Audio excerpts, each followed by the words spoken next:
Familiar with motion, आपको पता है आपके आसपास बहुत सी चीजें हैं जो मोशन के अंदर है. मोशन का मतलब क्या होता है? मोशन का मतलब होता है मूवमेंट. मोशन का मतलब क्या होता है? मूवमेंट. आप देखिए, फॉर एग्जाम्पल आपके आसपास आपको देखने को मिलती है, सपोज हम स्काई की बात करते हैं. स्काई में आपको क्या दिखता है? एयर दिखती है. एयर कोई स्टेशनरी तो है नहीं. एयर कॉन्टिन्यूसली क्या कर रही है? मूव कर रही है ना. तो वहां पे भी आप मूवमेंट देख रहे हो, मतलब मोशन देख रहे हो. ऐसे ही आपके घर में क्लॉक्स होते हैं. ठीक है, आपको पता है क्लॉक्स में ये ऐसे 3 हैंड्स होते हैं, है ना. तो ये भी जो सुइयां होती हैं घड़ी की, वो हमेशा चलती रहती हैं. वो भी एक क्या है? मूवमेंट, मतलब के मोशन. कोई इंसान अपने ऑफिस जा रहा है, ऑफिस से स्कूल जा रहा है, स्कूल से घर जा रहा है, घर से अपने फ्रेंड का प्लेस पे जा रहा है, तो वो सब चीज के लिए क्या करना पड़ता है? उसको जाने के लिए मोशन करना पड़ता है, मूवमेंट्स चाहिए होती है. अब आप देखिए, फॉर एग्जाम्पल हम और बात कर लेते हैं. हम अर्थ प्लैनेट पे रहते हैं. अर्थ कोई स्टेशनरी है? नहीं. अर्थ में भी मोशन हो रहा है, अर्थ भी मूव कर रहा है अपनी एक्सिस के अराउंड भी और सन के अराउंड भी. तो ये सब चीजें क्या है? They all are showing movement. That means they all are undergoing a phenomena of motion. तो इस चैप्टर में हम मोशन के बारे में ही पढ़ने वाले हैं कि कौन कौन से मोशन होते हैं, कैसे मोशन होते हैं, किसको आप मोशन में कहते हो, किसको आप मोशन में नहीं कहते हो, और भी इससे रिलेटेड बहुत सी चीजें हम इस चैप्टर के अंदर पढ़ने वाले हैं. So let's start. Topics to be covered in this chapter are rest and motion, types of motion, scalar and vector quantities, distance and displacement, uniform and non-uniform motion, speed, velocity, acceleration, distance time graph, velocity time graphs. We need to derive 3 equations of motion, circular motion, and lots of numerical problems we'll be taking in this chapter. So let's start. तो सबसे पहले इस chapter को start करने के लिए हम ये देखते हैं, ये जानते हैं कि मोशन और रेस्ट, ये जो दो टर्म्स है, इसका मतलब क्या है. So we are going to start with motion and rest. So do you actually know that what is motion or rest? तो इसको समझने के लिए हम एक एग्जाम्पल लेते हैं छोटा सा. ठीक है, आप देखिए, ये हमारे पास एक फिगर है. इसमें आपको क्या दिख रहा है? आपको रोड है, विजिबल है. This is road, right. ये आपको दिख रहे हैं, these are poles which have light, है ना. लाइट्स भी दिख रही हैं आपको, राइट. आपको यहाँ पे ये क्या दिख रही है? These are buildings. You can see the buildings also, है ना. तो ये चीजें आपको क्लियरली विजिबल है यहाँ पे. तो आप बताइए, ये जो रोड है, राइट, क्या ये रोड मोशन के अंदर है? मोशन का मतलब होता है, सपोज हम एक पहले एक एग्जांपल लेते हैं, फिर इस फिगर को हम डिस्कस करते हैं. हमारे पास एक रेफरेंस पॉइंट होता है. सबसे पहले आप जानिए कि हमारे पास रेफरेंस पॉइंट होता है. तो ये रेफरेंस पॉइंट क्या पॉइंट होता है? रेफरेंस पॉइंट वो होता है जो कि फिक्स्ड होता है. रेफरेंस पॉइंट कौन सा होता है? जो कि फिक्स्ड होता है. इसको आप स्टेशनरी पॉइंट भी कह सकते हैं. हम इसको स्टेशनरी पॉइंट भी बुला सकते हैं. तो स्टेशनरी पॉइंट या रेफरेंस पॉइंट का मतलब एक फिक्स पॉइंट जो अपनी जगह नहीं बदलता, जो चीज सेम रहती है, राइट. अब जैसे कि ये पोल है इस फिगर में, ये पोल एक रेफरेंस पॉइंट हो सकता है क्योंकि ये अपनी जगह नहीं बदलता है. ये जहां पे एक बार है ये वहीं पे रहने वाला है, राइट. बिल्डिंग्स एक रेफरेंस पॉइंट हो सकते हैं क्योंकि ये भी स्टेशनरी है. ये भी एक बार बन गई, जहां पे बन गई वहां पे उनकी पोजीशन फिक्स्ड है, right. So they can be reference point और स्टेशनरी ऑब्जेक्ट और can be stationary point, right.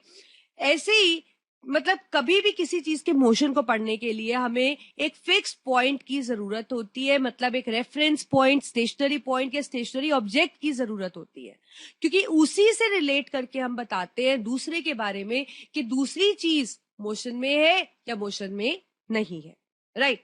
अब हम इस फिगर के अंदर बात करते हैं. अब इस फिगर में देखिए, हम देख रहे हैं पोल्स है हमारे पास रोड है, बिल्डिंग्स है. ये सब स्टेशनरी है, मतलब ये टाइम के साथ अपनी जगह नहीं बदलेंगे, राइट. तो इसका मतलब दे ऑल आर लाइक, और यू कैन से they fall in the category of reference point या स्टेशनरी ऑब्जेक्ट. ठीक है, तो जो चीजें अपनी जगह नहीं बदलती हैं उन चीजों को हम कहते हैं कि वो चीजें किस पे हैं, दे आर इन रेस्ट। लेकिन अगर सपोज जैसे कि इस फिगर में आप देख पा रहे हो हमारे पास कार है, ठीक है, हम यहाँ पे एक कार बना लेते हैं बॉक्स में। अब लेट्स से एक कार ये यहाँ पे खड़ी है, ठीक है, तो अगर ये कार यहीं पे खड़ी रहती है 1 घंटे के लिए, 2 घंटे के लिए, 3 घंटे के लिए खड़ी हुई है, ठीक है, चल नहीं रही है, और ये हो गया सपोज पोल को हम रेफरेंस पॉइंट ले लेते हैं, ठीक है, तो इस कार को कार के बारे में हम बता पाएंगे कि ये मोशन में है या मोशन में नहीं है। कैसे? In reference to stationary object. मतलब हम ये देखेंगे कि स्टेशनरी ऑब्जेक्ट के हिसाब से क्या इस कार की पोजीशन बदली है या नहीं, क्योंकि जो स्टेशनरी ऑब्जेक्ट है उसकी जगह तो नहीं बदल सकती है, लेकिन ये जो ऑब्जेक्ट है ये मूवेबल ऑब्जेक्ट है, इसके अंदर मोशन हो सकता है, ये अपनी जगह बदल सकती है। अब डिपेंडिंग अपॉन की जगह बदली है या नहीं, हम बता सकते हैं कि ये जो कार है ये मोशन में है या मोशन में नहीं है, ठीक है। अब सपोज हम ये देखते हैं कि ये स्टेशनरी ऑब्जेक्ट है, ये यहीं पे है, और कार भी कुछ टाइम यहीं पे खड़ी रही, मतलब इसने अपनी पोजीशन नहीं बदली, तो हम बोलेंगे कि ये कार किस पे है, रेस्ट पे। लेकिन अगर कुछ देर बाद ये कार यहां से यहां पहुंच जाती है, इस पॉइंट पे पहुंच जाती है, हम इस पॉइंट को ले लेते हैं लेट्स से बी, तो हम कहेंगे ये कार क्या है, मोशन के अंदर है। क्यों? क्योंकि पहले ये इस पोल के विद रिस्पेक्ट टू रेस्ट पे थी, लेकिन जब इसने अपनी पोजीशन बदल ली, बी पॉइंट पे आ गई, तो हम बोलेंगे कि ये कार मोशन के अंदर है, राइट। तो जब कोई चीज अपनी जगह सराउंडिंग्स के हिसाब से, रेफरेंस पॉइंट के हिसाब से, या स्टेशनरी ऑब्जेक्ट या स्टेशनरी पॉइंट के हिसाब से अपनी जगह बदलता है, उसको हम कहते हैं कि वो मोशन में है, और अगर वो जगह नहीं बदलता तो हम बोलते हैं कि वो रेस्ट में है, राइट। समझ गए आप? अब for example aeroplane taking of, aeroplane taking of, आप देखिए लेट्स से आपके पास ये एरोप्लेन है, अभी आप देख रहे हो ये एरोप्लेन चल रहा है, राइट, ये एरोप्लेन मूवमेंट के अंदर है, इस एरोप्लेन के अंदर मोशन आप क्लियरली देख पा रहे हो, आपको दिख रहा है कि इससे कैसे गैसेस रिलीज हो रही हैं, तो ऑब्वियसली ये मूव कर रहा है ना, तो this aeroplane is in motion. अब जब एरोप्लेन टेक ऑफ करता है तो एरोप्लेन, सपोज ये रनवे है, दिस इज रनवे, रनवे आप जानते हो ना, जहां पे एरोप्लेन की स्पीड एकदम से फास्ट होती है और फिर उस पे काफी देर चलकर फिर वो फ्लाई करता है, ठीक है।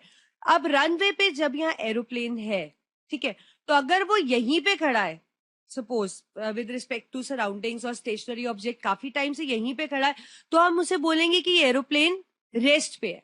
अब क्या हुआ, इसमें जो पायलट है, पायलट ने इसको ड्राइव किया, धीरे धीरे धीरे धीरे इसकी स्पीड बढ़ी और फिर ये टेक ऑफ कर गया, ठीक है। तो आप देखो यहां से रेस्ट पे था और रेस्ट से ये किसमें चेंज हो गया, मोशन के अंदर, है ना। तो इस तरह की चीज को हम बोलते हैं रेस्ट और मोशन। तो आप समझ गए ना, रेस्ट का मतलब सिंपल इतना है, जब कोई चीज अपनी पोजीशन को ना चेंज करे, पोजीशन ना चेंज करे, तो उसको आप बोलोगे कि वो चीज रेस्ट पे है। अगर वो पोजीशन चेंज कर रही है तो आप बोलोगे the body is in motion. तो सिंपल सी बात है, if anything is changing its position with respect to the stationary point और रेफरेंस पॉइंट और stationary object, it is said to be in motion, and if it is not changing it is said to be at rest. तो हम define कर लेते हैं, when a body doesn't change its position with respect to the surroundings or a reference point, it is said to be at rest. And when a body changes its position with respect to its surroundings or a reference point, it is said to be in motion. But ये definite है कि कभी भी किसी को rest या motion में जानने के लिए you need a reference point or you need to see the motion or rest with respect to surroundings, or there can be a stationary object. ये चीजें बहुत जरूरी हैं, तभी इनके कंट्रास्ट में आप बता सकते हो कि सामने वाली बॉडी ने अपनी पोजीशन बदली है या नहीं बदली। अब कोई भी मूविंग ऑब्जेक्ट है तो उसकी कुछ कैरेक्टरिस्टिक्स होती है, there has to be certain characteristics of moving object. पहली कैरेक्टरिस्टिक है, the moving object should change its position with time, right. Let's say जैसे कि हमारे पास कार है, ठीक है, हम यहाँ पे एक पोल बना लेते हैं, लेट्स से हमारे पास एक पोल है यहाँ पे, इस पोल को हम ए लिख लेते हैं, और यहाँ पे भी हमारे पास एक पोल है, लेट्स से हम इस पोल को बी लिख लेते हैं। अब पहले ये कार ए के पास है, फिर ये कॉन्टिन्यूसली मूव कर रही है, अपनी पोजीशन बदल रही है, और ऐसे बदल के ये पोल बी के पास जा रही है, मतलब इसकी जो पोजीशन है वो टाइम के साथ बदल रही है. So this is one of the main characteristic of moving object, that the object is said to be in motion only if it changes its position with respect to the surroundings with time. अब हमने ये देखा कि कई motion तो बहुत ही fast होते हैं, राइट, कि आपको दिखते हैं, जैसे कि अभी आपने देखा कार थी तो कार का मूवमेंट आपको दिख रहा था, तो मोशन जो वहां पे था that was quite fast and we can see it happening, हमें पोजीशन बदलती हुई दिख रही थी. लेकिन कुछ पोजीशंस आप कह सकते हो या कुछ मोशंस इतने स्लो होते हैं कि वो हमें क्लियरली नहीं दिख पाते हैं, right. For example pendulum, for example clock. ठीक है, देखते हैं.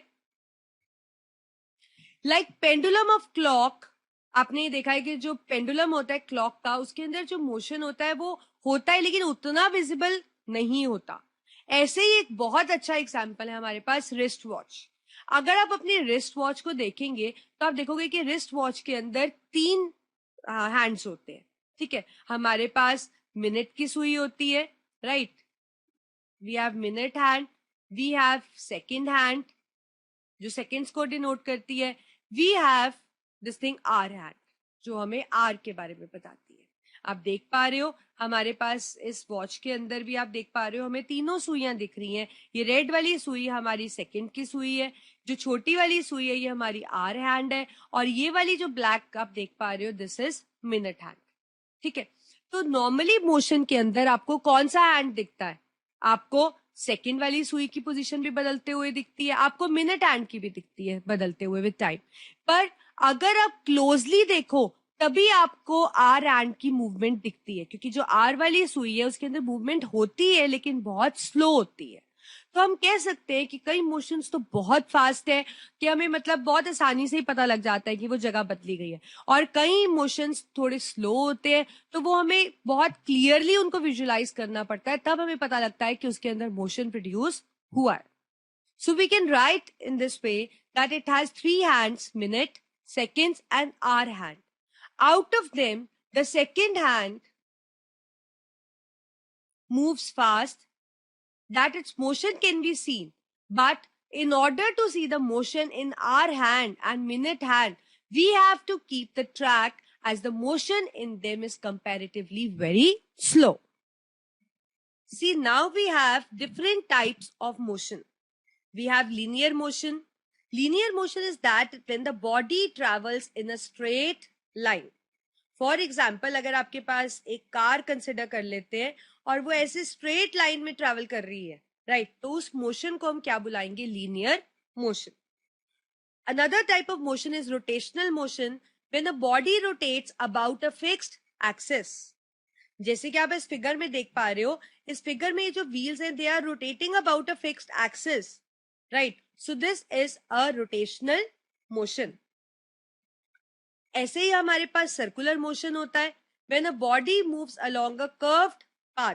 फॉर एग्जाम्पल अगर हम कहें कि एक राउंड अबाउट है हमारे पास, इस राउंड अबाउट पे हम घूम रहे हैं, एक सर्कुलर पाथ, एक कर्व्ड पाथ में हम घूम रहे हैं, तो ये मोशन हमारा कौन सा होगा? Circular motion. Another kind of motion is vibratory motion, in which a body show to and fro movement. मतलब जो बॉडी है उसके जो पार्टिकल्स हैं वो वाइब्रेट करेंगे.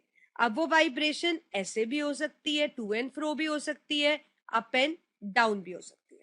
तो vibratory motion is a motion which the particles move in forward and as well as in backward direction, which is to and fro movement. As you can see in the figure, अब suppose आपके पास एक string है और यहाँ पे आप इस स्ट्रिंग को ऐसे फोर्सफुली नीचे की तरफ पिंच करते हैं और इसको छोड़ देते हैं, तो इसके पार्टिकल्स इस तरह से वाइब्रेट करते हैं और ये वाइब्रेशंस आपको इस तरह से दिखती है जैसे कि आप इस फिगर के अंदर देख पा रहे हो. सो this is vibratory motion. Now, all the physical quantities which we are gonna study in this chapter, they are basically categorized into two main categories. जितनी भी फिजिक्स में, सिर्फ इस चैप्टर में नहीं, जब तक भी आप फिजिक्स पढ़ोगे तो जितनी भी फिजिकल क्वांटिटीज होती हैं वो दो कैटेगरी में कैटेगराइज होती है. One category is scalar quantities, other category is vector quantities. तो जितनी भी फिजिकल क्वांटिटीज हैं या तो वो स्केलर है नेचर में या वो वेक्टर है. देखते हैं हम क्या डिफरेंस होता है. देखिए, जो स्केलर क्वांटिटीज होती हैं वो सिर्फ मैग्नीट्यूड पे डिपेंड करती है. मैग्नीट्यूड का मतलब अमाउंट. ठीक है, मैं अभी एक्सप्लेन करती हूँ आपको अच्छे से. लेकिन डायरेक्शन पे वो डिपेंड बिल्कुल नहीं करती है. तो स्केलर क्वांटिटीज जो है they depend only on the magnitude, मतलब वैल्यू, अमाउंट कह सकते हो आप. They depend upon the value but not on the direction. For example, यहाँ पे आपको दिए डिस्टेंस. अब देखिए डिस्टेंस क्या होता है. डिस्टेंस मतलब सपोज ये मेरा घर है, राइट, मैं लिख लेती हूँ होम, और ये मार्केट है. मार्केट में कोई शॉप है या मार्केट है, हम कुछ भी एग्जाम्पल ले लेते हैं ऐसे. अब मुझे घर से मार्केट जाना है, राइट. ठीक है, सपोज मैंने कहा घर से मार्केट जाने का जो मेरा टोटल पाथ मुझे कवर करना पड़ता है, let's say that is 1 kilometre. 1 kilometre.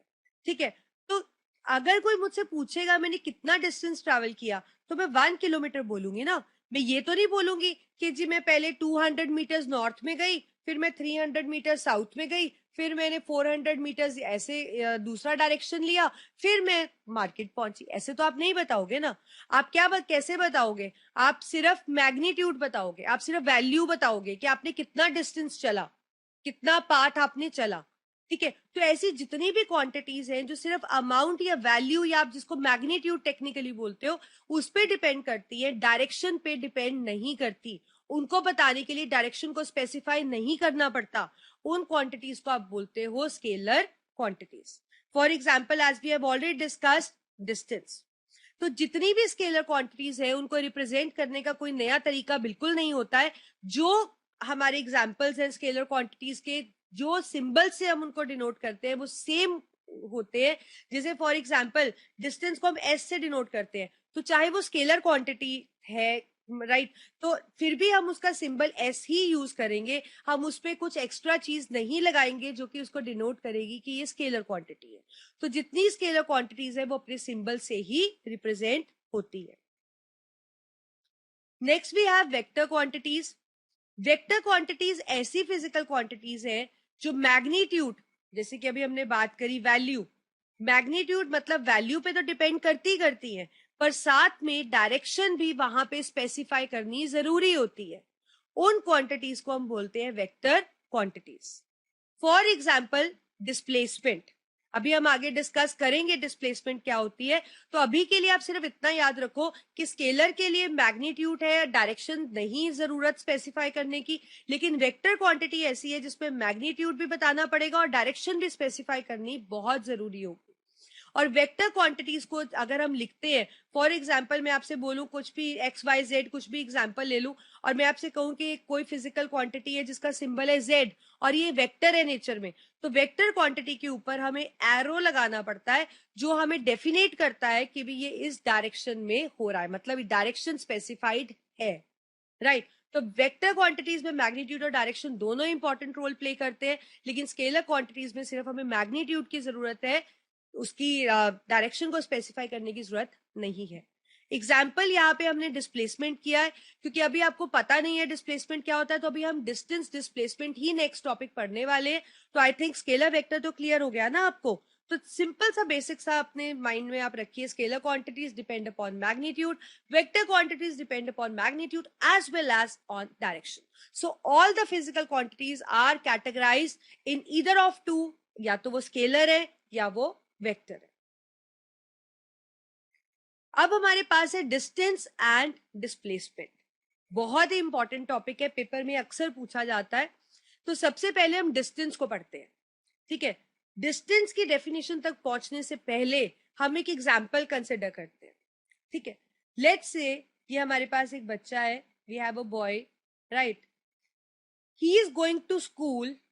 ठीक है, ये अपने घर से, इसका घर बना लेते हैं. Let's say this white box is his home, school पे जा रहा है, let's say this is school, ठीक है, ये बच्चा अपने घर से स्कूल में जा रहा है, ठीक है, फिर उसके बाद स्कूल से जब छुट्टी हो गई तो he is going to market, हम इसको मार्केट बना लेते हैं, right, let's say this is market, फिर वो मार्केट जा रहा है, राइट, मार्केट से होता हुआ वो अपने फ्रेंड के घर जाता है, let's say this is friends house, हम इसको लिख लेते हैं, ये इसके फ्रेंड का घर है, ठीक है, फ्रेंड के घर जाता है और फिर ये वापस अपने घर आता है, समझे आप, बच्चा घर से स्कूल गया, स्कूल से फिनिश होने के बाद वो मार्केट गया, मार्केट में अपना काम करने के बाद वो फ्रेंड के घर गया और फिर वापस से वो अपने घर आया, राइट, लेट्स से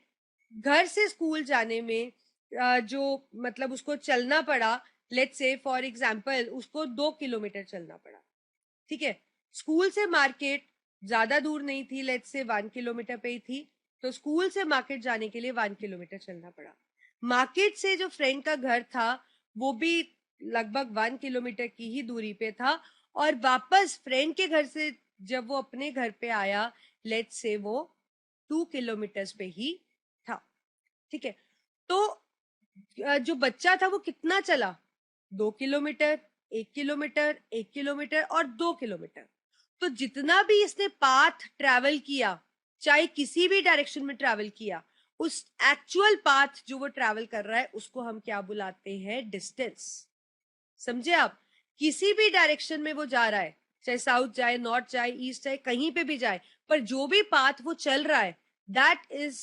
calculated in a distance. This is what is distance. Distance is actually the actual path covered by a body. Distance होता क्या है? It is actual path covered by body in any direction. किसी भी direction में जो actual path cover कर रहे हैं उसको हम क्या बुलाते हैं, distance. तो इस बच्चे ने इसका मतलब कितना distance travel किया, 2 किलोमीटर घर से स्कूल, फिर 1 किलोमीटर स्कूल से मार्केट, फिर मार्केट से फ्रेंड का घर 1 किलोमीटर, और फिर फ्रेंड के हाउस से अपने घर पे आया वापस 2 किलोमीटर, तो टोटल अगर हम करें तो ये कितना डिस्टेंस चला, 6 किलोमीटर, 6 किलोमीटर ही इसका एक्चुअल पाथ कवर्ड है, मतलब इसका डिस्टेंस है, तो अब समझ गए डिस्टेंस क्या होता है, डिस्टेंस का मतलब जितना भी पाथ आप चल रहे हो, चाहे किसी भी डायरेक्शन में चलो, उसको हम डिस्टेंस बुलाते हैं, राइट, तो हमने अभी यहाँ पे कर लिया कि ये हमारे पास होम था, स्कूल था, मार्केट थी और ये फ्रेंड का घर था, तो जो टोटल पाथ इसने ट्रैवल किया किसी भी डायरेक्शन में बच्चे ने, वो किसके अंदर फॉल करता है, इट मेक्स और you can say it add up to a distance value, so ये जो पाथ है आप हम याद रखिए किसी भी डायरेक्शन में हो सकता है, ऐसा नहीं कि वो स्पेसिफिकली इसी डायरेक्शन में जाएगा तो वो डिस्टेंस होगा, इस दूसरी डायरेक्शन में जाएगा डिस्टेंस नहीं होगा, distance is irrespective of direction, it can be in any direction, तो चाहे वो यहां से यहां इस डायरेक्शन में चला, चाहे यहां डायरेक्शन बदली, यहां बदली, चाहे यहां बदली डायरेक्शन, लेकिन ये जितना भी वैल्यू है ये सब एडअप होता है डिस्टेंस के अंदर, ये हमें टोटल डिस्टेंस देने में हेल्प करता है, so distance can be defined as the total path covered by body in any direction, मतलब डिस्टेंस के लिए डायरेक्शन स्पेसिफाइड नहीं होती, it can be in any direction, और we can say distance is irrespective of direction. अब क्योंकि distance सिर्फ value पे डिपेंड करता है, मतलब कि सिर्फ और सिर्फ मैग्नीट्यूड पे डिपेंड करता है, it is irrespective of the direction, therefore the quantity is scalar quantity, distance एक स्केलर क्वांटिटी है, तो अगर कोई आपसे फॉर्मूला पूछता है डिस्टेंस का, तो डिस्टेंस का एक सिंपल सा फॉर्मूला है, it is equal to the total path travelled by body, और अगर हम इसका यूनिट देखें तो smaller unit of distance that is meter and the bigger unit of distance is kilometer, और किलोमीटर और मीटर में क्या रिलेशन है, 1 किलोमीटर में 1000 मीटर्स होते हैं, राइट, तो डिस्टेंस समझ गए ना आप, तो अगर सपोज एक बॉडी यहां है, उसको यहां तक पहुंचना है, तो ये जो पाथ वो ट्रैवल करके जा रहा है, this is actually a distance, so characteristics of distance are it can never be zero. ऐसा नहीं हो सकता कि एक बॉडी चल रही है और उसका डिस्टेंस जीरो हो. डिस्टेंस कभी जीरो नहीं हो सकता. और अगर कोई बॉडी डिफरेंट पाथ ट्रैवल करती है तो जो टोटल डिस्टेंस है वो सिंपली उनको ऐड करके, उसके मैग्नीट्यूड को ऐड करके टोटल मैग्नीट्यूड डिस्टेंस का निकाला जाता है. जैसे कि अभी हमने पीछे किया था कि बॉय जब अपने घर से स्कूल गया तो हमने 2 किलोमीटर लिया, राइट. जब स्कूल से वो मार्केट गया उसको हमने 1 किलोमीटर ले लिया. ऐसे ही जब बच्चा मार्केट से फ्रेंड के घर गया उसको भी 1 किलोमीटर ले लिया, राइट. फिर वो अपने फ्रेंड के घर से जब घर पे आया अपने, तो हमने 2 किलोमीटर. तो टोटल डिस्टेंस हमने कैसे निकाला? सारे पाथ को सिंपली ऐड करके. तो अगर बॉडी डिफरेंट पाथ्स ट्रैवल करती है तो टोटल डिस्टेंस सिंपली उनको ऐड करके मैग्नीट्यूड का टोटल जो पाथ कवर्ड है वो निकाला जा सकता है. तो this is what is distance. अब डिस्प्लेसमेंट क्या होता है जानते हैं उसको. Now let us try to understand the displacement, right. तो इसके लिए हम एक कंसिडर करते हैं एग्जाम्पल. सपोज हम मानते हैं कि 3 फ्रेंड्स हैं A B and C. 3 friends हैं A B and C. 3 of them are good friends, right. A को बी के घर जाना है, राइट. लेकिन ए को बी का घर नहीं मालूम क्योंकि ए और बी अभी जो फ्रेंड्स हैं थोड़े टाइम से ही बने हैं, वो एक दूसरे के घर नहीं गए अभी, राइट. ए और बी का एक कॉमन फ्रेंड है सी, ठीक है. और ए और सी आपस में अच्छे फ्रेंड्स हैं. ये आपस में घर जा चुके हैं एक दूसरे को. मतलब आप कह सकते हो जो फ्रेंड ए है उसको सी फ्रेंड का घर पता है, राइट. लेकिन ए को बी का घर नहीं पता, लेकिन सी को बी का घर पता है. आप समझ गए. एक और एग्जाम्पल मैं इसको थोड़ा सा रिफाइन करती हूँ. देखिए, बी और सी आपस में ओल्ड फ्रेंड्स हैं. इनको एक दूसरे का घर पता है, ठीक है. ए अभी इनका न्यू फ्रेंड बना है. ए अभी इनका न्यू फ्रेंड बना है, ठीक है. ए को सी का घर तो पता है, लेकिन ए को बी का घर नहीं पता.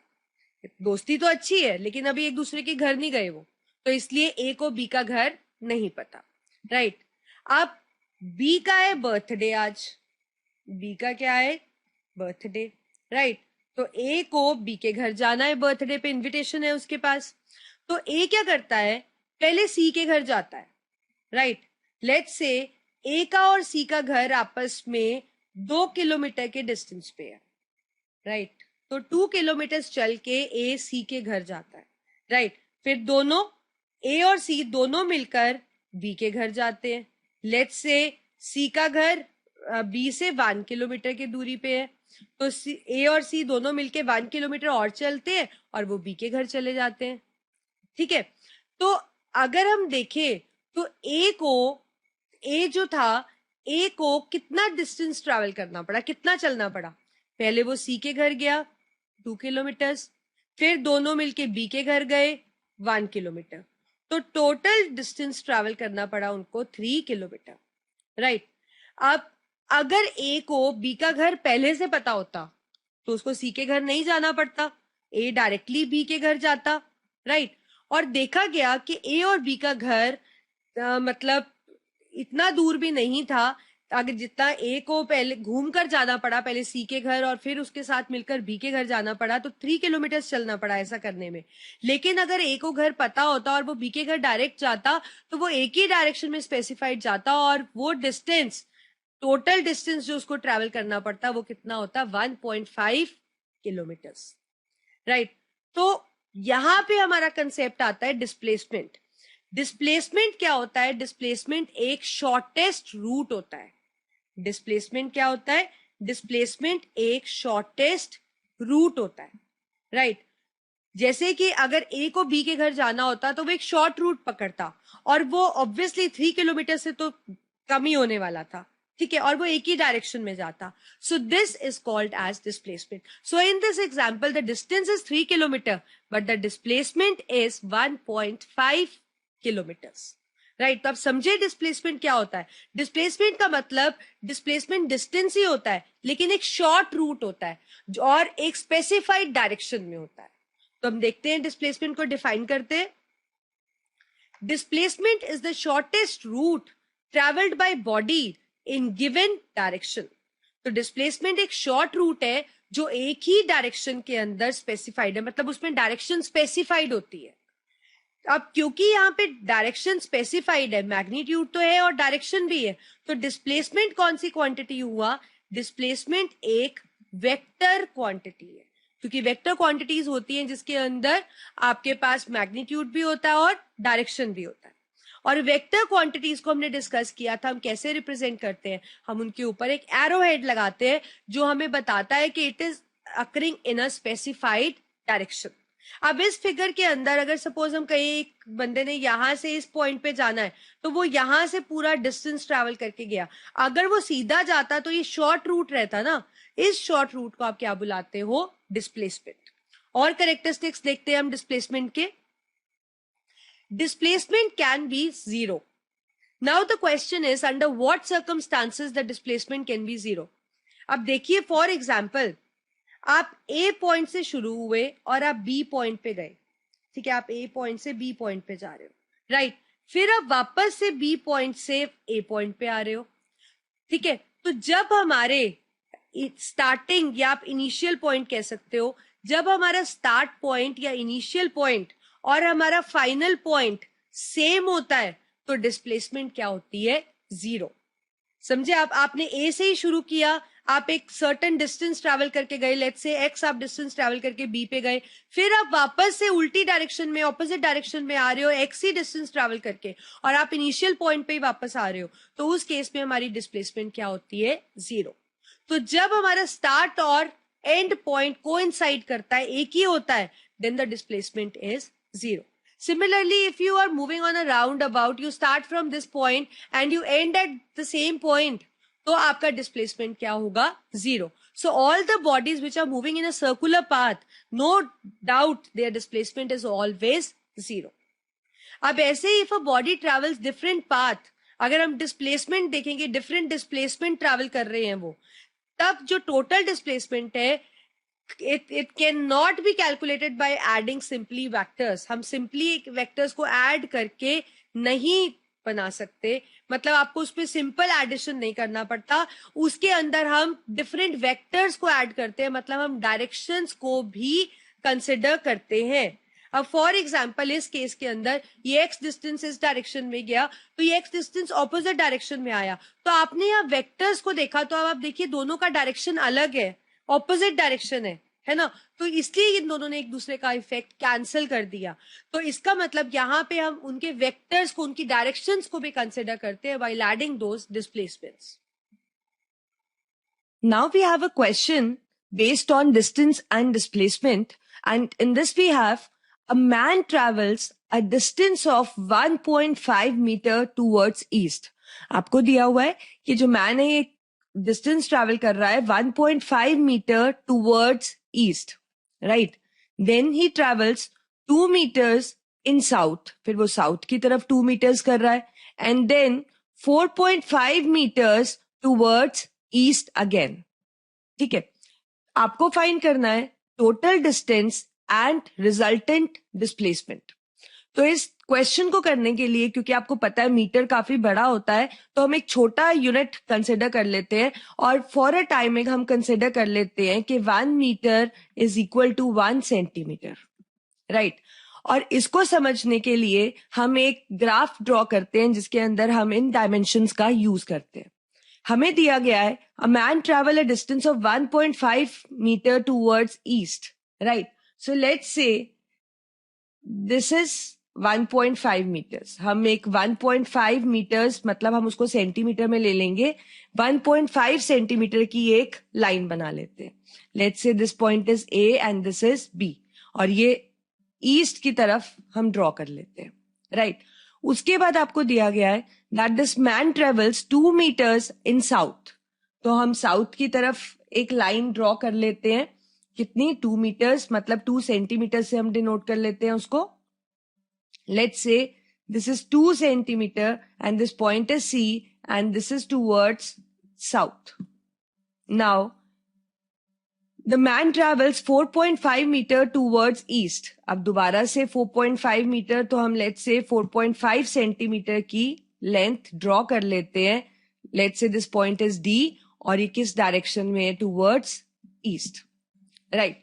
अब आपको क्वेश्चन में पूछा गया है find the total distance travelled.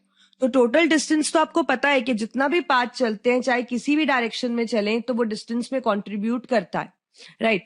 तो अगर हम टोटल डिस्टेंस की बात करते हैं तो टोटल डिस्टेंस यहाँ पे डायरेक्शंस को अगर हम नहीं ध्यान में रखें तो कितना चला गया है 1.5, फिर आपके पास 2 एंड देन 4.5, राइट।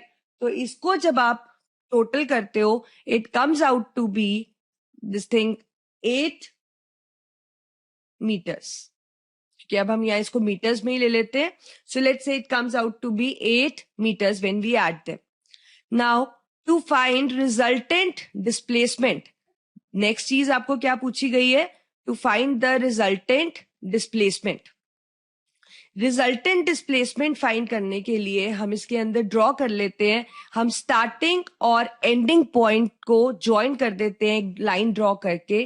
तो ये हमारा स्टार्टिंग पॉइंट था ए और डी हमारा एंडिंग पॉइंट है। आप स्केल से बनाएंगे तो स्ट्रेट लाइन बनेगी, ठीक है। तो जब आप ए डी का डिस्टेंस जो फाइंड करेंगे that is going to be the displacement, that will give you the displacement. अगर let's say in this, if we take this and we measure it, it comes out to be 6.3 meters. So you need to remember that for finding the displacement in these type of questions, you need to join the starting and the ending point. Next we have uniform motion and non-uniform motion. इसको समझने के लिए पहले हम एक example लेते हैं। Let us say we have a train running at speed 90 kilometre per hour. Figure में आप एक ट्रेन देख रहे हो। लेट से इस ट्रेन ने दिल्ली जाना है, ठीक है। दिल्ली इज लाइक चंडीगढ़ से ये ट्रेन चल रही है तो Delhi is around 250 kilometre from here, right. तो ये जो ट्रेन है इसको दिल्ली पहुंचना है और ये कितनी स्पीड से चल रही है, 90 kilometre per our. 90 kilometre per our का मतलब क्या है कि हर घंटे में ये 90 किलोमीटर्स कवर कर रही है। पहले घंटे में 90 किया, फिर एक और आवर ले लेते हैं उसमें भी 90 किया, फिर और आवर ले लेते हैं उसमें भी 90 किया। तो इस तरह से इसकी एक कांस्टेंट आप कह सकते हो स्पीड है, मतलब ये हर घंटे में एक स्पेसिफिक एक सेम तरह का डिस्टेंस ही कवर कर रही है। तो कभी भी अगर सेम टाइम इंटरवल्स पे सेम डिस्टेंस ट्रैवल हो रहा होता है तो उस मोशन को हम क्या बुलाते हैं, यूनिफॉर्म मोशन। तो आप समझ गए, यूनिफॉर्म मोशन का मतलब है when the body travels equal distance in equal intervals of time. अब देखो इनके बीच में अगर हम इंटरवल देखें तो कितने का इंटरवल है, 1 आवर का ही इंटरवल है ना। हर फर्स्ट और सेकंड घंटे में 1 घंटे का ही डिफरेंस है, इसमें भी 1 घंटे का डिफरेंस है और डिस्टेंस क्या ट्रैवल हो रहा है, सेम ट्रैवल हो रहा है। So this is uniform motion. So how you gonna define it, when a body covers equal distance in equal intervals of time, then the body is said to be in uniform motion. Like as we have discussed, पीछे हमने example लिया था, a train traveling at speed 90 kilometer per hour. So it is an example of uniform motion. So likewise, you can formulate many examples. आप कुछ भी कहो, car is traveling at 25 meter per second or anything in any units. आप कोई भी distance का कोई भी time का unit ले लीजिए, तो you can actually formulate an example of uniform motion. सिर्फ उसमें आपको ये ध्यान रखना है कि जो time है, टाइम का इंटरवल भी सेम रहना चाहिए और डिस्टेंस का जो डिस्टेंस ट्रैवल कर रही है that should also be remain same. अगर हम इसको ग्राफिकली देखें तो ग्राफ हमारा कुछ इस तरीके से बनेगा। आप देखिए, अगर हम यहाँ टाइम मिनट्स में लिया हमने इस एक्सिस पे और डिस्टेंस मीटर में लिया, हम इसको ऐसे बना लेते हैं। Let's say this is distance and this is time. Distance is taken in metres, हम यहाँ लिख लेते हैं। Time is taken in minutes. अब इसको हम एक बॉक्स की फॉर्म में ले लेते हैं। कभी भी आप कोई ग्राफ बनाते हैं तो आप अपनी ग्राफ में जो आपने डिस्क्रिप्शन यूज की है उसको इस तरीके से डिनोट कर सकते हैं, राइट। तो इसके अंदर आप देखिए, पहला आपका क्या है, 1 मिनट। 1 मिनट पे अगर हम देखें तो डिस्टेंस कितना ट्रैवल हुआ है, 10 मीटर्स। फिर उसके बाद हम सेकेंड ऑब्जर्वेशन ले लेते हैं, 2 मिनट्स। 2 मिनट्स देखिए कहाँ ज्वाइन हो रहे हैं, 20 मीटर पे। तो 2 मिनट पे कितना डिस्टेंस ट्रेवल हुआ है, 20। फिर हम 3 ले लेते हैं, 3 पे आप देखेंगे फिगर में तो इट इज 30। फिर आप 4 ले लो, 4 पे कितना है, 40, राइट। देन वी हैव 5, 5 पे आपके पास कितना है, 50। लाइकवाइज एक और आप ले सकते हो, दैट इज ऑन 6 मिनट, क्योंकि ग्राफ में दे रखा है, एंड इट इज 60 मीटर्स। अब आप देखिए इन सब के अंदर जो इंटरवल है वो कितने का है, 1 मिनट का डिफरेंस है, राइट। और यहां पे भी कितने डिस्टेंस का डिफरेंस है, हर उसमें 10 मीटर्स। अब आप देखिए यहाँ 10 से 20 हो गया, 20 से 30, 30 से 40, 40 से 50, 50 से 60। मतलब हर मिनट में जो भी आप एग्जाम्पल यहाँ पे फॉर्मुलेट करना चाह रहे हैं वो कितना डिस्टेंस ट्रैवल कर रही है, it is travelling 10 meters per minute. So this is an example of uniform motion, and this is how by drawing graph you can explain. Next comes non-uniform motion. Non uniform motion uniform motion का बिल्कुल उल्टा होता है। आपने uniform motion में किया कि equal distance equal intervals of time पे हो रहा था। जैसे कि हमने ट्रेन का एग्जांपल लिया था 90 किलोमीटर पर आवर, तो उसमें हर आवर में जब आप देख रहे थे हर आवर के अंदर कितना डिस्टेंस ट्रेवल हो रहा था, इट वॉज 90 किलोमीटर्स, राइट।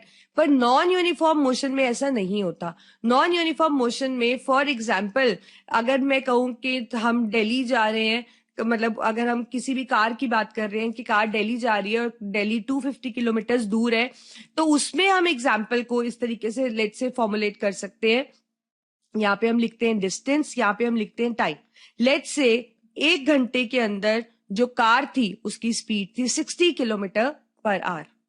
अगला घंटा कार थोड़ी स्लो हो गई क्योंकि ट्रैफिक था, लेट से कि ट्रैफिक था रोड पे, और कार कितना कवर कर पाई, सिर्फ 40 kilometres.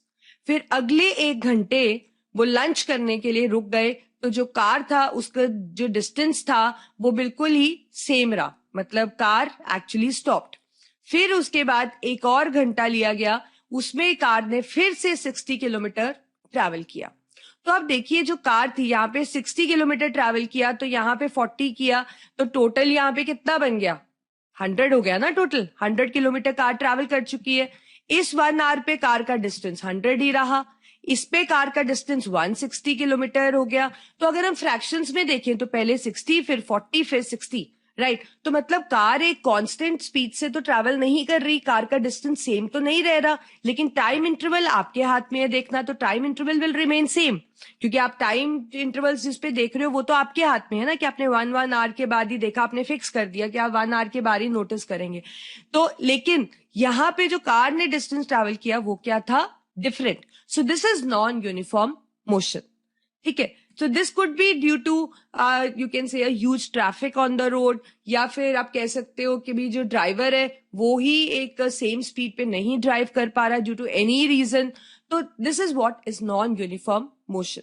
So when a body covers unequal distance but in equal intervals of time, क्योंकि मैंने आपको बताया टाइम हमारे हाथ में फिक्स करना, right, then it is called as non uniform motion. For example when brakes are applied to the speeding car, तो car एक स्पीड पे आ रही होती है, आप उसको सडन ब्रेक्स अप्लाई करते हो तो उससे क्या हो जाता है कि उसकी स्पीड एकदम से 0 हो जाती है, राइट। या स्लो स्लो स्लो स्लो और slow and then finally 0। So that this is what is non uniform motion. Next, we have example on it. Let's say a car is traveling to Delhi and it covers 40 kilometers in 1 hour. जैसे अभी हमने example किया उसी तरीके से करते हैं। Distance and time, time है आपके पास 1 hour. A car is traveling to Delhi and it covers 40 kilometer in first hour, right? Then due to huge traffic on road, it travels only 25 kilometer in another car, right? तो फिर उसके बाद अगले घंटे के अंदर कार सिर्फ 25 kilometres ही चल पाती है। तो यहाँ पे 40 + 20 आपके पास हो गया 65 kilometres. Then in another hour it takes a break and have lunch. फिर 1 घंटा देखा तो कार ने ब्रेक ले ली, मतलब डिस्टेंस कितना रहा, 65 किलोमीटर ही। Then speeds up and travels 50 kilometres in 1 hour. अब दोबारा से 50 किलोमीटर्स किए तो 50 plus 65 it comes out to be 115, right. तो 115, तो आप देखिए डिस्टेंस हर टाइम क्या हो रहा है, डिफरेंट है। So this is what is an example of non uniform motion. और अगर हम इसको ग्राफिकली शो करना चाहें नॉन यूनिफॉर्म मोशन को, तो हम इसको इस तरह से कर्व्ड लाइन से शो करेंगे। जितनी भी चीजें आप ग्राफ में शो करना चाहते हो और जो कि लीनियरली वेरी नहीं करती, जो चेंज होती रहती है टाइम के साथ, उनको हम कर्व्ड ग्राफ से, कर्व्ड लाइन से शो करते हैं। तो आप देखिए इसके अंदर क्या है कि पहले यहाँ पे जब आप 2 पे आप देखिए आपके पास डिस्टेंस कितना है। अगर आप यहां से ड्रॉ करोगे, so let's say it comes out to be around 8 kilometres, right. फिर उसके बाद आप और देख रहे हो, तो मतलब आप हर डायमेंशन पे जब आप देख पाओगे तो आप देखोगे कि जो डिस्टेंस है वो लीनियरली वेरी नहीं कर रहा है, वो डिफर कर रहा है। So this is what is non uniform motion. Now we have speed. What is speed? Speed is distance traveled by a body with respect to time in any direction. Speed का मतलब होता है कि कोई भी चीज कितना डिस्टेंस ट्रैवल कर रही है, कितना डिस्टेंस ट्रैवल कर रही है विद रिस्पेक्ट टू टाइम, और ये किसी भी डायरेक्शन में हो सकता है। It can take place in any direction, right. तो it is represented by v।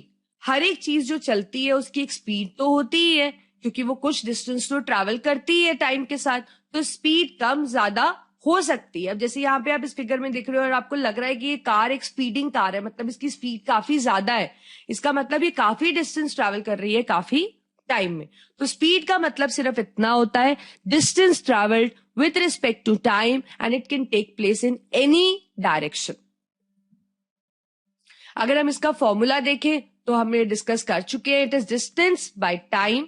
इसको यूनिट्स की फॉर्म में आप कैसे लिखोगे? स्पीड को हम v से डिनोट करते हैं, डिस्टेंस s से डिनोट होता है और टाइम t से। तो it comes out to be v is equal to s upon t। अगर हम यूनिट्स की बात करें, अगर स्मॉलर यूनिट्स की बात करें, तो डिस्टेंस को हम मीटर में लेते हैं और टाइम को हम सेकेंड्स में लेते हैं।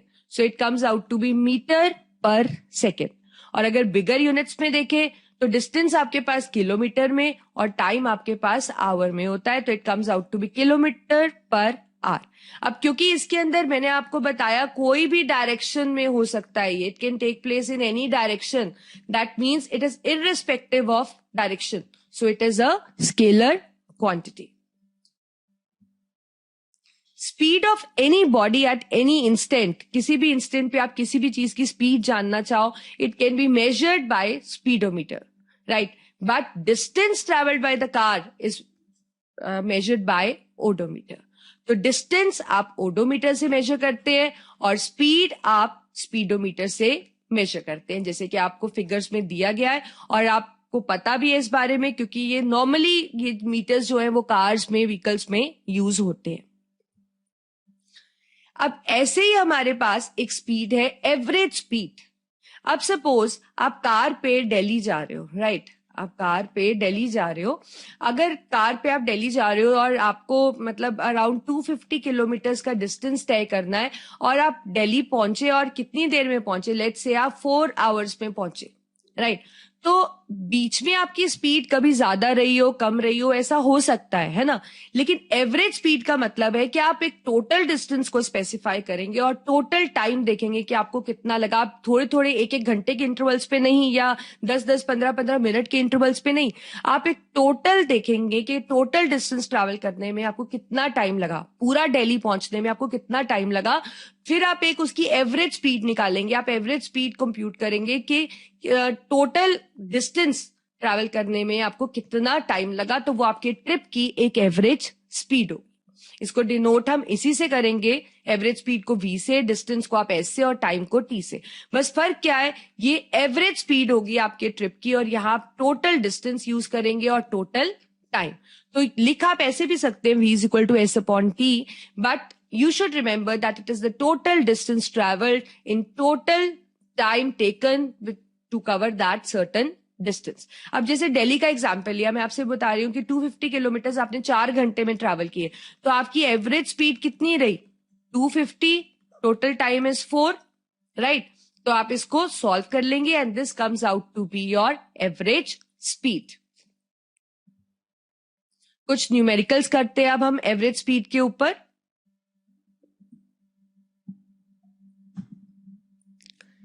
Next we have numericals based on average speed. जैसे कि अभी हमने डिस्कस किया था, एवरेज स्पीड को हम total distance upon total time से सॉल्व कर सकते हैं, राइट। तो देखते हैं हम न्यूमेरिकल्स इसके ऊपर। A scooterist covers a distance of 3 kilometres. एक स्कूटरिस्ट है, वो कितना डिस्टेंस ट्रैवल कर रहा है? 3 किलोमीटर्स। मैं डिस्टेंस को यहाँ डी लिख रही हूँ, वैसे आपको याद है ना कि हम एस से डिनोट करते हैं उसको। इन 5 मिनट्स, आपको टाइम दिया हुआ है, टाइम इज 5 मिनट्स। आपको उसकी स्पीड फाइंड करनी है इन मीटर पर सेकेंड। आपको पता है स्पीड या एवरेज स्पीड जो भी दिया होता है उसका फॉर्मूला होता है speed is equal to distance upon time. Speed is equal to distance upon time. तो यहां पे जो डिस्टेंस आपको दिया हुआ है दैट इज 3 किलोमीटर्स, राइट। और आपको फाइंड करना है स्पीड मीटर पर सेकेंड में, मतलब यहाँ पे डिस्टेंस आपको मीटर में यूज करना है। तो हम क्या करते हैं, जो हमारा डिस्टेंस है दैट इज 3 किलोमीटर्स, राइट। यहाँ पे हम ये मैंने एस को डिस्टेंस से डिनोट किया है, राइट। और ये आपके पास यहां स्पीड है, राइट। तो डिस्टेंस को हम 3 किलोमीटर से लिख लेते हैं। इसको मीटर में कन्वर्ट करने के लिए आपको पता है 1 किलोमीटर में 1000 मीटर्स होते हैं। तो ये आपके पास मीटर्स में जब आपने कन्वर्ट किया तो ये बन गया 3000 मीटर्स। तो यहां डिस्टेंस के सामने लिख दीजिए 3000 मीटर्स। टाइम आपके पास है 5 मिनट्स और आपको यहाँ यूज करना है सेकेंड के अंदर। आपको पता है कि 5 मिनट्स को आप सेकेंड्स में कैसे कन्वर्ट कर सकते हो, 1 मिनट में 60 सेकेंड्स होते हैं। तो that means 5 into 60, right, which comes out to be 300 seconds. यहां पुट कर दीजिए 300। आप इसको सॉल्व कर लीजिए। आप इसको सॉल्व करेंगे तो आपके पास आंसर आ गया 10 मीटर्स पर सेकेंड।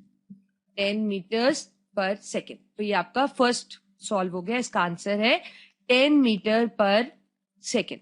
दूसरा आपको इसको सॉल्व करना है किलोमीटर पर आवर में। देखिए जब आपके पास मीटर पर सेकेंड हो जाता है, कोई भी चीज मीटर पर सेकेंड में आ जाती है तो उसको किलोमीटर पर आवर में करना बहुत ही इजी होता है, ठीक है।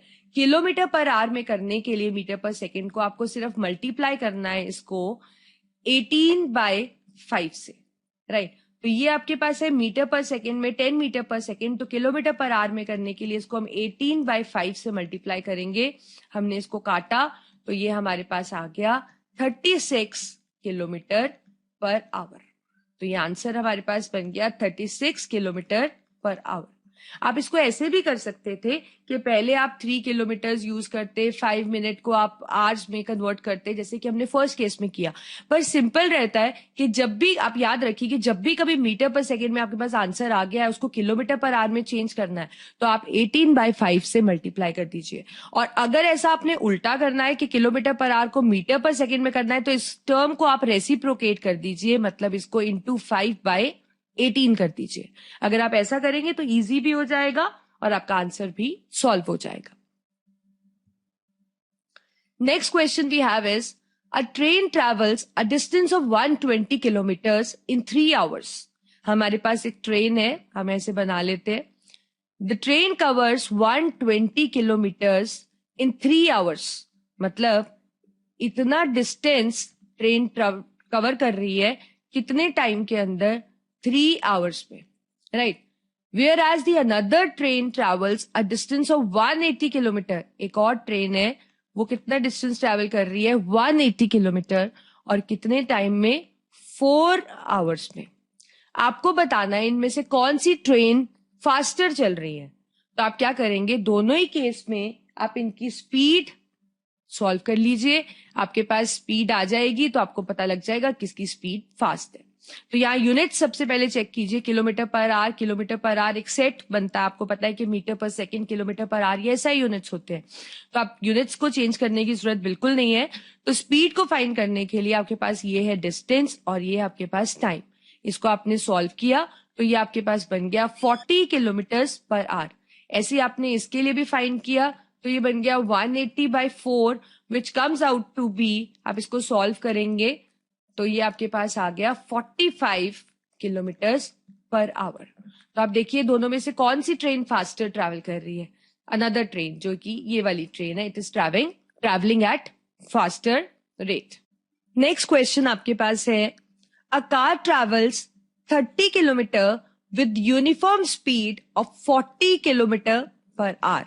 एक कार है आपके पास, वो 30 किलोमीटर डिस्टेंस ट्रैवल कर रही है विद यूनिफॉर्म स्पीड, हम यहाँ लिख लेते हैं ये डिस्टेंस है हमारे पास, right.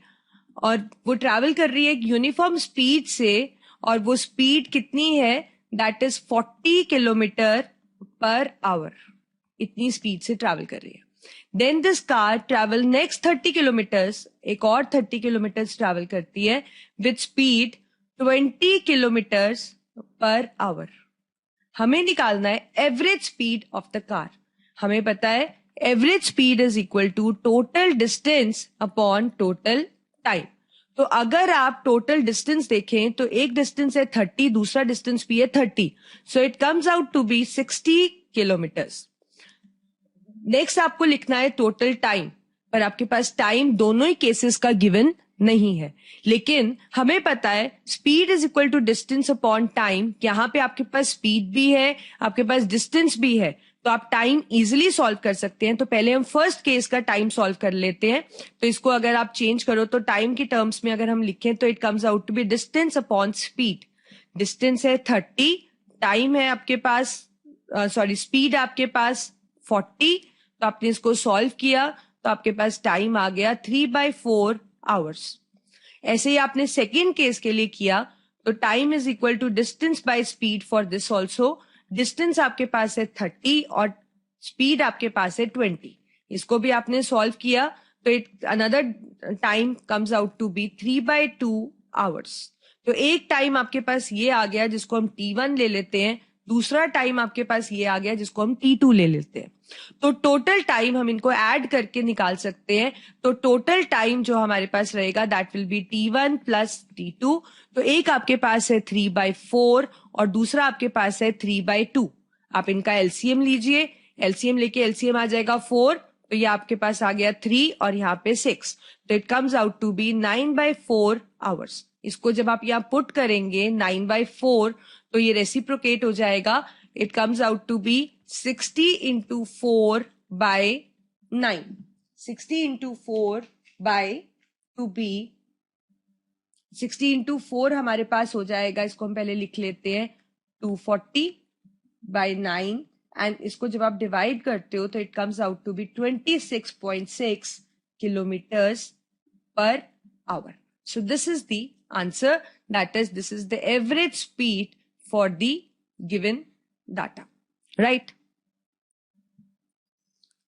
Another question we have 120 kilometre का ट्रैक दिया है हमें। Let's say this is 120 kilometre track is being given और ट्रेन इस पे चल रही है and train travels the first 30 kilometres. तो हम इसको 120 है तो हम इसको इतना 30 कर लेते हैं, मतलब ट्रेन 30 किलोमीटर्स इस 120 में से चल रही है और कितनी स्पीड से चल रही है, 30 किलोमीटर पर आवर की स्पीड से चल रही है, राइट।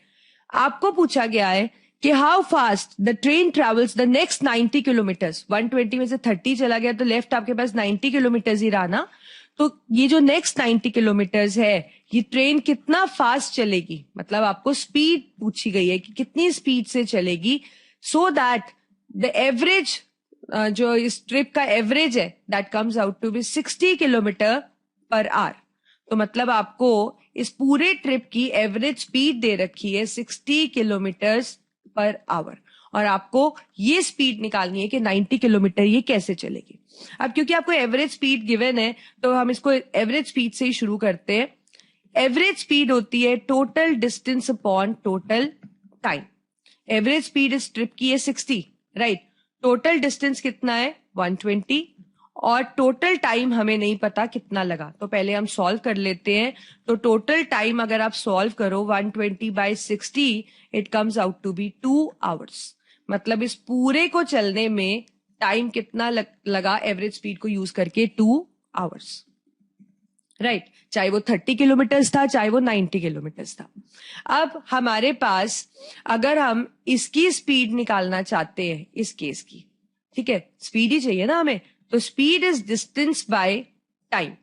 टाइम कौन सा, इसका टाइम, लेट्स से इस टाइम को हम t2 और इस टाइप को हम t1 लिख लेते हैं, तो हमें t2 चाहिए यहाँ पे, राइट। अब t2 आपके पास कैसे आएगा, तो ऑब्वियसली अगर आप टोटल टाइम जो होगा वो t1 प्लस t2 तो होगा ही, राइट। टोटल टाइम आपके पास है 2, t2 आपको सॉल्व करना है, t1 आप सॉल्व कर सकते हैं क्योंकि आपके पास यहाँ पे डिस्टेंस भी है और स्पीड भी है। तो आपको पता है, सिंपल सी बात है, speed is equal to distance upon time करोगे आप इस फर्स्ट केस के लिए, तो डिस्टेंस है आपके पास, स्पीड भी आपके पास 30 और डिस्टेंस भी है 30, तो टाइम आपके पास कितना आ जाएगा, टाइम आपके पास आ जाएगा 1 आवर, राइट। तो यहाँ पुट कर देते हैं 1, तो t2 सॉल्व करके भी कितना आ गया 1 आवर।